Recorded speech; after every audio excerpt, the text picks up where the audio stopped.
ನಾವು FIFA world cup ಏನು 2026 ನಡೀತಾ ಇದೆಯಲ್ಲ, ಅದ್ರ ಬಗ್ಗೆ ಕೆಲವೊಂದು ಪಾಯಿಂಟ್ಸ್ಗಳನ್ನು ನಮ್ಮ ಎಕ್ಸಾಮ್ ಪಾಯಿಂಟ್ ಆಫ್ ವ್ಯೂ ನೋಡಬೇಕಾಗುತ್ತೆ. ಅದಕ್ಕೆ ಫಿಫಾ ವರ್ಲ್ಡ್ ಕಪ್ಪು ನಮಗೆ ಫಸ್ಟ್ ಸ್ಟಾರ್ಟಿಂಗ್ ಯಾವಾಗ ಸ್ಟಾರ್ಟ್ ಆಯ್ತು ಅಂತಂದರೆ 1930ನಲ್ಲಿ ವರ್ಲ್ಡ್ ಕಪ್ ಅನ್ನೋದು ಕಾನ್ಸೆಪ್ಟ್ ಬಂತು. ಆವಾಗ ಫಸ್ಟ್ ಟೈಮು 1930 ಜುಲೈ 13ಗೆ ಡೇಟ್ ಕೂಡ ನೆನಪಿಡಿ, ಯಾಕಂದರೆ ಎಕ್ಸಾಮ್ಗಳು ಕೇಳೋ ಚಾನ್ಸಸ್ ಇರುತ್ತೆ.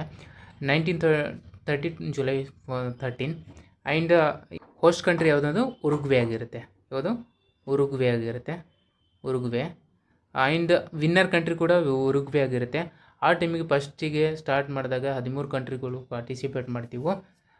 ಪ್ರೆಸೆಂಟ್ ಏನಿದೆ ಹೇಳ್ತೀನಿ ನಿಮಗೆ ಎಷ್ಟಾಗಿದೆ ಅಂತ, 48 ಇದೆ.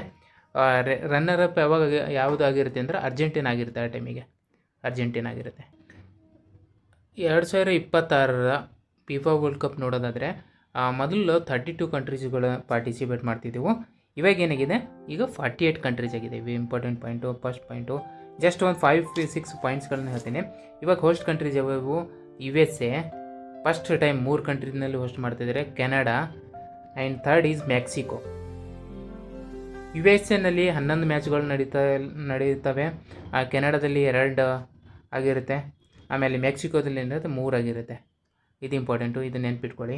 ಹಾಗೆ ನೆಕ್ಸ್ಟ್ ನೋಡೋದಾದರೆ ಮೊದಲ ಬಾರಿಗೆ ಆತಿಥ್ಯ ವಹಿಸಿದಕ್ಕಂತಕ್ಕಂಥ 3 ಕಂಟ್ರಿಗಳು ಫಸ್ಟ್ ಟೈಮು ಹಿಸ್ಟ್ರಿನಲ್ಲಿ ಇದಾಗಿರುತ್ತೆ.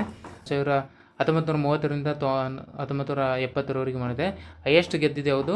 ಬ್ರೆಜಿಲ್ ಆಗಿರುತ್ತೆ. ಸೆಕೆಂಡ್ ಯಾವುದಾಗಿರುತ್ತೆ? ಜರ್ಮನಿ ಆಗಿರುತ್ತೆ. ಥರ್ಡ್ ಅರ್ಜೆಂಟೀನಾ ಬರುತ್ತೆ.